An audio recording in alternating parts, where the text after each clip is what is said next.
Bismillahirrahmanirrahim. Assalamualaikum warahmatullahi wabarakatuh. Rabbi shrah li sadri wa yassir li amri wahlul 'uqdatam min lisani yafqahu qawli. Rabbana zidna ilman warzuqna fahman wa amalan sholihan. Alhamdulillahirabbil alamin. Wassalatu wassalamu ala asrafil anbiya'i wal mursalin sayyidina wa maulana Muhammadin wa ala alihi wa sahbihi ajma'in. Amma ba'du. Alhamdulillahirabbil alamin. Ini adalah tutorial kedua dari belajar dari rumah atau learning from home tutorial PAI. Pada kali ini kita akan membahas tentang kaidah 5 atau al-qawaid al-khamsah. Al-qawaid al-khamsah ini adalah turunan dari kemarin yang sudah kita pelajari yang disebut dengan maqasidus syariah. Ya, maqasidus syariah kemarin kita tahu ada 5, yaitu hifzuddini, menjaga agama, hifzul akli, menjaga akal, hifzun nafsi, menjaga nyawa, hifzul mali, menjaga harta, dan yang terakhir adalah hifzun nasali wal irdi, atau menjaga keturunan dan kehormatan. Nah, kemudian para ulama menyarikan dari tujuan-tujuan syariat tersebut atau maqasid syariat tersebut itu ada beberapa kaidah atau beberapa hukum yang mana kaidah ini dibuat untuk menjadi landasan, ya, landasan dari perbuatan-perbuatan kita, di mana apabila perbuatan-perbuatan itu tidak ada dalil di dalam Al-Quran maupun hadis.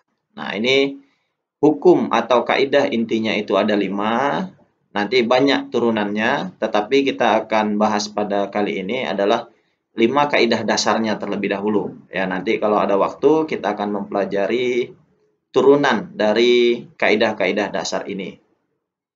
Nah, kaidah hukum fikih itu ada 5 kaidah dasar yang biasa dipakai sebagai ukuran menghukumi sesuatu. Ya, semisal kita pada kali ini itu belajar di rumah atau PSBB diterapkan. Nah, itu apa sih kaidahnya di dalam agama, atau ada atau tidak.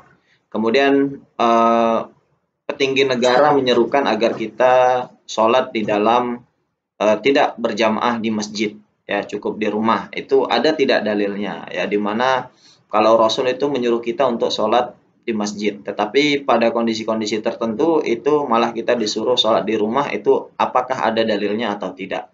Nah, inilah akan kita ketahui, ya, dasar-dasar mengapa timbul hukum-hukum tersebut. Ya, di mana kaidah 5 ini adalah turunan dari maqasid asy-syariah yang sebagaimana sudah kita bahas tadi, di mana kaidah ini memiliki definisi, yaitu hukum yang bersifat universal atau al-qadaya al-kulliyah, ya, hukum yang bersifat universal. Allati yandariju tahta kulli wahidatin minha hukmun juz'iyatin kasiratin, yang mana dari kaidah-kaidah universal ini nanti diikuti oleh satuan-satuan hukum parsial, ya, yang banyak, ya. Makanya ini adalah induk kaidah atau kaidah dasarnya. Nah, apa kaidah yang pertama? Maka kaidah yang pertama itu adalah al-umuru bimaqasidiha. Ya, al-umuru bimaqasidiha, atau yang artinya segala perkara tergantung kepada niatnya. Ya, ini kemarin sudah kita bahas, ya, tentang hadis niat. Innamal a'malu binniyat wa innama likulli imri'in ma nawa.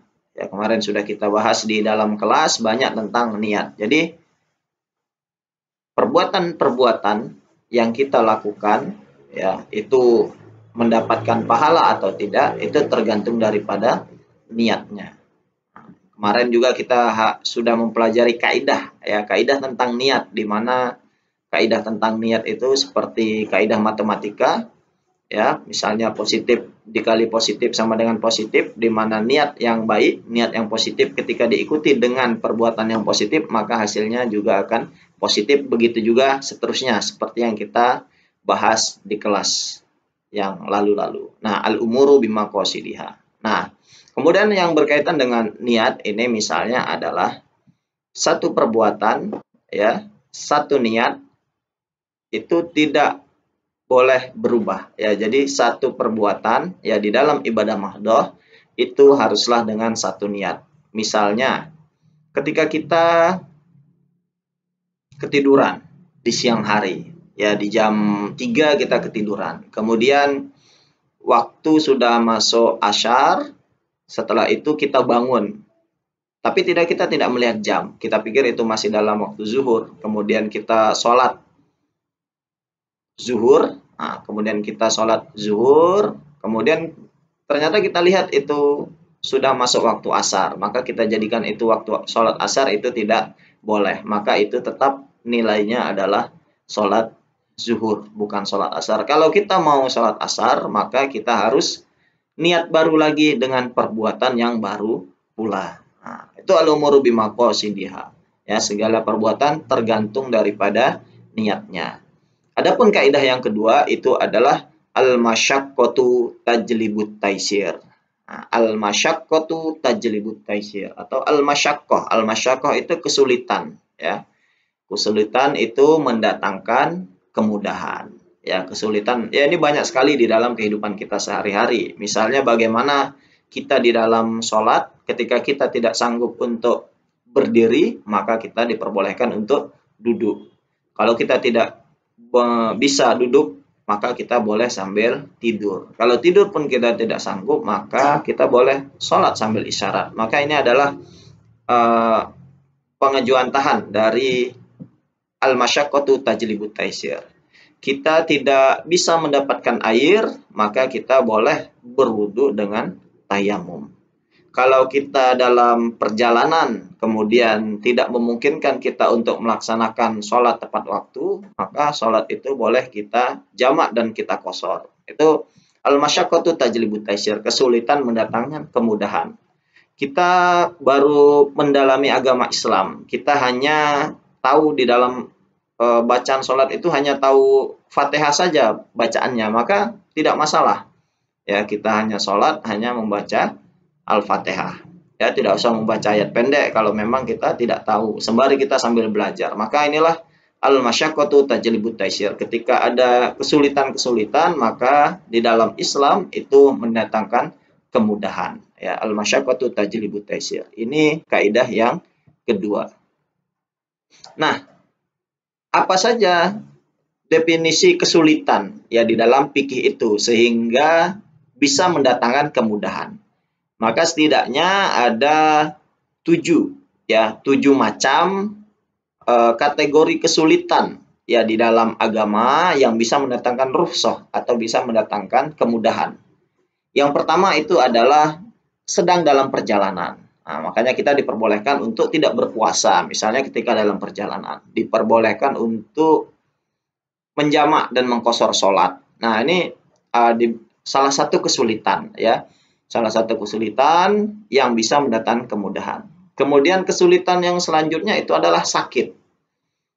Nah, sakit, maka sakit ini bisa mendatangkan kemudahan dalam masalah-masalah ibadah. Misalnya ketika kita punya luka di tangan, di mana luka ini tidak boleh terkena air, maka kita boleh berwudu tanpa mengusapkan air ke daerah yang luka tersebut. Ataupun kalau kita tidak bisa kena air sama sekali, kita tadi masih boleh bertayamum. Ya, kalau kita tidak bisa untuk mendapatkan, tidak boleh atau dilarang dokter untuk terkena air. Nah, itu keadaan sakit bisa mendatangkan kemudahan. Kemudian keadaan terpaksa yang membahayakan kepadanya kelangsungan hidupnya. Nah, ini juga mendatangkan kemudahan ya, keadaan-keadaan terpaksa ya, seperti misalnya seorang perempuan yang ingin melahirkan dengan keadaan sesar, kemudian dokternya itu dokter laki-laki ya, tidak ada dokter perempuan ya, hanya ada dokter laki-laki. Maka apabila tidak ditangani dengan cepat, maka ini akan membahayakan. Maka diperbolehkan ya, diperbolehkan atau ada rukhsah, ada keringanan di dalam keadaan terpaksa ini ya, karena tidak ada dokter perempuan, tidak ada bidan perempuan yang bisa menangani kelahiran tersebut, maka diperbolehkan untuk dokter laki-laki melihat aurat dan boleh memegang lawan jenisnya tersebut, yang mana itu bukan muhrimnya. Nah, selanjutnya lupa. Nah, lupa ini juga bisa mendatangkan kemudahan. Ya, lupa yang beneran, ya, bukan lupa-lupaan. Nah, kalau lupa, misalnya kita seperti bulan Ramadan, kita lupa kalau kita itu berpuasa, kemudian kita minum, maka itu tidak membatalkan puasa kita. Itu lupa. Sehingga bisa mendatangkan rukhsah atau kemudahan. Kemudian ketidaktahuan. Nah, ketidaktahuan kita misalnya masih awam dalam agama, kita tidak tahu misalnya ada sesuatu itu membatalkan wudhu. Misalnya kita tidak tahu kalau menyentuh lawan jenis itu bisa membatalkan wudhu, maka kita sholat. Nah, ketika kita sholat, kita diberitahu bahwasanya kita sudah batal wudhunya karena memegang lawan jenis. Ya, maka itu tidak masalah ya. Sholat wudhunya tetap sah, sholatnya juga tetap sah, tidak diulangi tidak apa-apa, mau diulangi juga tidak masalah. Disebabkan apa? Ketidaktahuan. Ya, tapi kalau sudah tahu ya berbeda ceritanya. Kemudian al-umum al-balwa. Al-umum al-balwa ini adalah pekerjaan-pekerjaan yang lumrah yang biasa dilakukan pada kondisi-kondisi tertentu. Misalnya seseorang dokter yang memeriksa pasien, ya, yang harus menyentuh tangannya misalnya, nah itu al-umum al-balwa. Atau jual beli yang di dalam Islam, jual beli itu harus ada ijab kabul, ya, harus ada akadnya, harus ada barang yang dibeli, uangnya itu harus jelas. Nah, tetapi ketika keumuman misalnya kita hanya membeli tanpa ada kabulnya, hanya ijabnya saja, ini saya beli ini, tapi penjual tidak mengatakan apa-apa. Nah, itu tetap sah ya, karena sudah umum al-balwa. Nah, kemudian yang ketujuh adalah kurang mampuan bertindak hukum.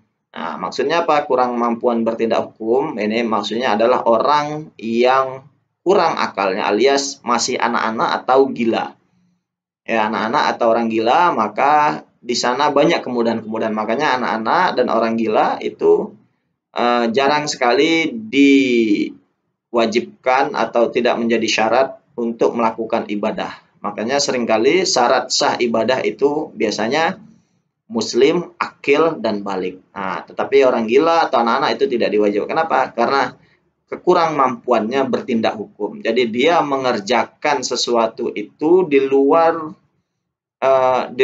dari kemampuan kognisinya. Ya, dia tidak sadar untuk melakukan itu atau dia tidak tahu konsekuensi hukum dari apa yang ia lakukan. Nah, itu kekurang mampuan bertindak hukum. Nah, ini ada 7 kesulitan di dalam agama yang itu bisa mendatangkan rukhsah atau keringanan.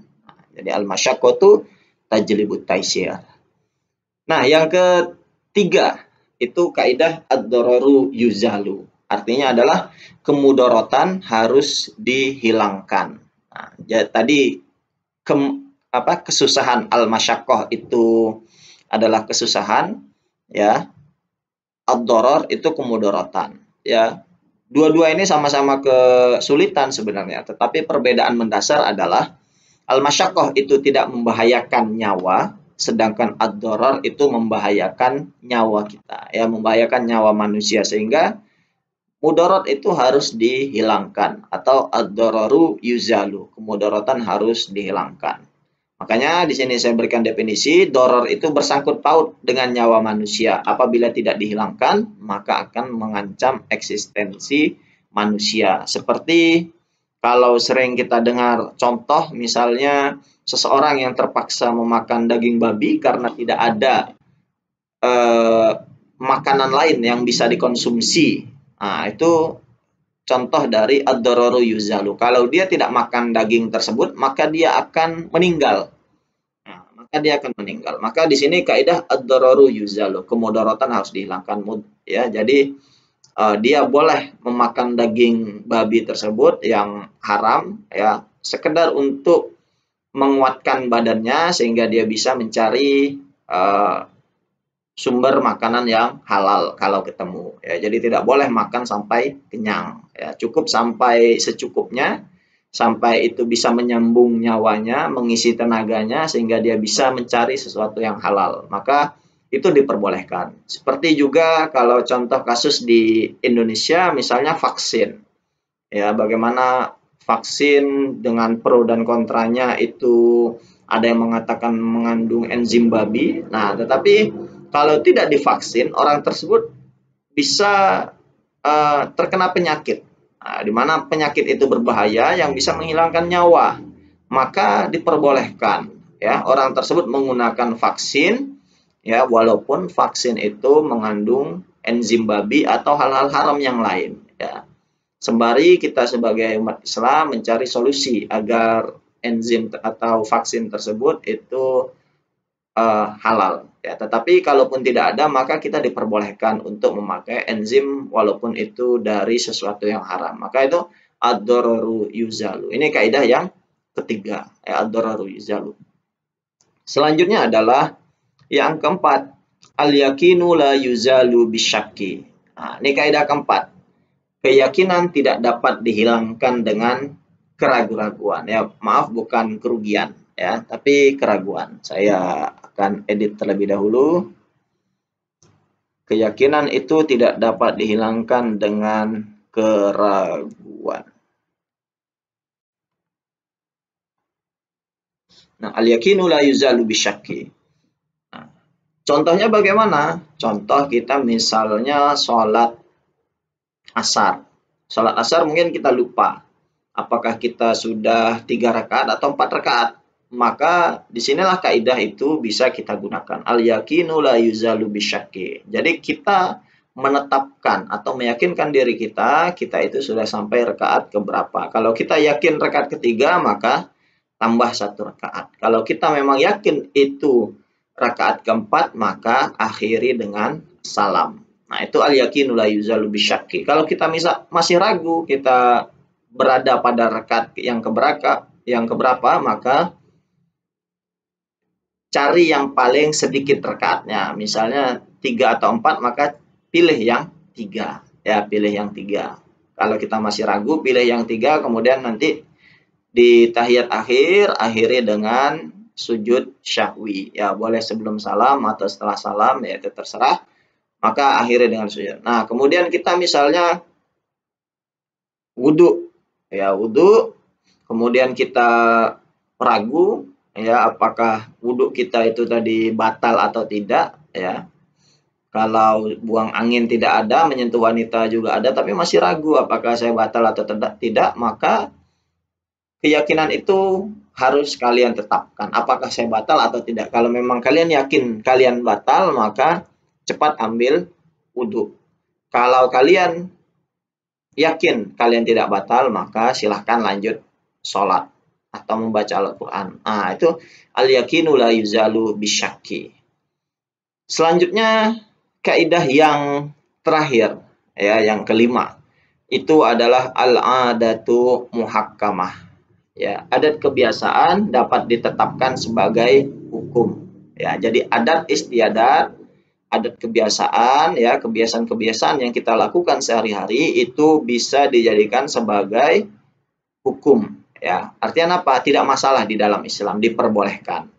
Nah, apa definisi adat ini? Adat istiadat menurut agama, maka tidak sembarang adat istiadat, ya. Ada kaidah, ya, adat seperti apa yang bisa dijadikan hukum di dalam Islam. Maka setidaknya ada 4, ya, ada 4 kaidah, ya, di dalam adat istiadat yang bisa dijadikan sebagai sumber hukum. Contoh misalnya, perbuatan yang dilakukan logis dan relevan dengan akal sehat. Maka ketika ada sebuah kebiasaan di dalam masyarakat kita, misalnya setiap malam Jumat harus makan kaca, nah itu kan tidak logis dan tidak relevan dengan akal sehat. Maka itu tidak bisa dijadikan sebagai sumber hukum, walaupun itu sudah menjadi kebiasaan di suatu daerah. Nah, itu kaidah yang pertama. Yang kedua apa? Perkataan atau perbuatan dilakukan selalu berulang-ulang, ya, berulang-ulang sehingga sudah mendarah daging pada perilaku masyarakat. Misalnya kita di Indonesia, di Lombok misalnya ada tradisi nyongkolan, misalnya ada tradisi nyongkolan. Nah, itu contohnya. Jadi perbuatan itu sudah dilakukan berulang-ulang ya, sehingga bisa menjadi adat istiadat. Nah, itu menyongkol itu kan sudah menjadi nyongkolan, sudah menjadi adat istiadat, sudah berulang-ulang dan sudah mendarah daging ya sebagai perilaku masyarakat Sasak. Nah, selanjutnya yang ketiga, tidak bertentangan dengan ketentuan Al-Qur'an maupun As-Sunnah. Ya, jadi kebiasaan tersebut tidak bertentangan dengan syariat Islam. Ya, misalnya di beberapa daerah ada ketika pernikahan, maka dia adatnya itu meminum khamar, ya, meminum tua, ya, meminum khamar atau minuman yang memabukkan, maka itu tidak boleh. Walaupun itu sudah menjadi kebiasaan orang-orang tua. Ya, orang-orang tua itu sudah jadi kebiasaan, tetapi untuk dijadikan sebagai ketetapan hukum dalam Islam yang diperbolehkan, maka itu tidak boleh. Karena itu jadi bertentangan dengan Al-Quran dan Sunnah. Selanjutnya, tidak mendatangkan kemudorotan, serta sejalan dengan jiwa dan akal yang sejahtera. Ya, tadi ini mirip dengan kaidah yang pertama. Kalau kaidah yang pertama lebih dengan relevan dengan akal sehat, kalau yang terakhir ini tidak mendatangkan kemudorotan.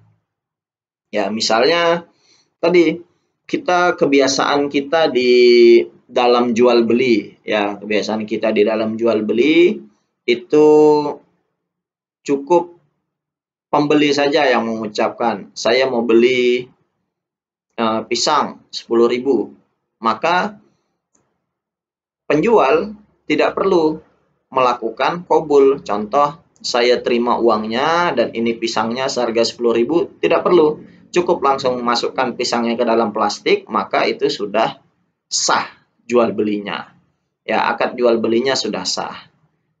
Di suku Sasak seperti yang saya sampaikan tadi ada tradisi nyongkolan. Maka selama nyongkol tersebut itu tidak bertentangan dengan Al-Quran dan Sunnah, kemudian sejalan dengan akal sehat, kemudian tidak mendatangkan kemudorotan, maka kegiatan nyongkolan itu boleh dilakukan. Tetapi ketika nyongkolan tersebut ada mabuk-mabukan, kemudian sampai meninggalkan sholat, maka itu yang tidak boleh, nyongkolan tersebut yang tidak boleh. Sama seperti misalnya orang membangunkan sahur. Nah, membangunkan sahur itu kebiasaan kita seperti itu. Nah, tinggal tadi apakah itu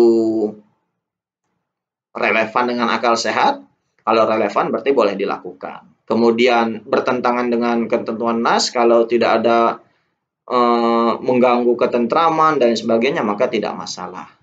Nah, kemudian juga misalnya zikir, ya, kita biasa di Indonesia, ya, masyarakat pedesaan pada umumnya biasa ketika ada orang meninggal, ya, kita ada 1 harian, 3 harian, ya, 7 harian. Nah, maka bisa kita ukur dari sini. Pertama, apakah itu logis, ya, apakah itu perbuatan sudah mendarah daging, apakah itu bertentangan dengan Al-Quran dan Sunnah, apakah itu sejalan dengan apakah itu mendatangkan kemudorotan. Nah, maka itu bisa kita jawab sendiri, sah atau boleh tidaknya kebiasaan-kebiasaan tersebut. Nah, nanti kemudian kalian bandingkan kebiasaan apa yang ada di daerah kalian, maka kalian bisa lihat dengan kacamata kaidah al-adatu muhakkamah. Apakah kebiasaan yang ada di daerah kalian tersebut itu sah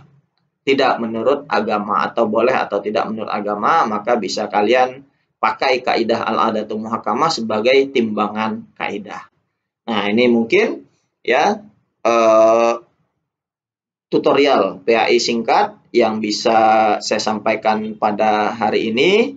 Ya, nanti kita akan adakan kuis yang berkaitan dengan 5 kaidah ini. Ya, terima kasih banyak. Semoga adik-adik sehat semua di rumah sana, tetap jaga kesehatan Wabillahi taufiq wal hidayah. Wassalamualaikum warahmatullahi wabarakatuh.